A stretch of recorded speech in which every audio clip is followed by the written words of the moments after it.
what is the top 3 things na mas gugustuhin mo na lang mamatay kaysa gawin mo?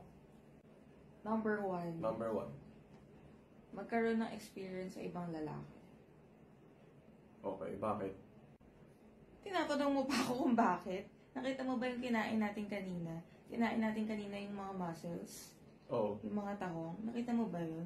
Oo. Hindi ko nakakayang tingnan eh. Titignan ko pa yung sarili ko sa salamin na ganun na. Hindi ko kaya yun.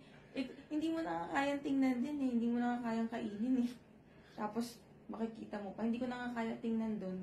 Titignan ko pa yung sarili ko na ganun. 2, maging porn star.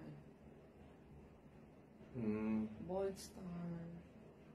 Scandal, mga ganun. Scandal. Hindi ko talaga kaya. Nahubaran ka in public. Parang may nakita sa'yo. Hindi ko kaya. Nakita mo ba kung paano ako conservative? Kahit sa house? Sobra. Wala akong masabi. Tinitrain ko kasi yung sarili ko kahit nasa house lang. Para pag lumabas ako, okay ako. Hindi ko talaga kaya. Greatest ano ko yun, nightmare. Yung third,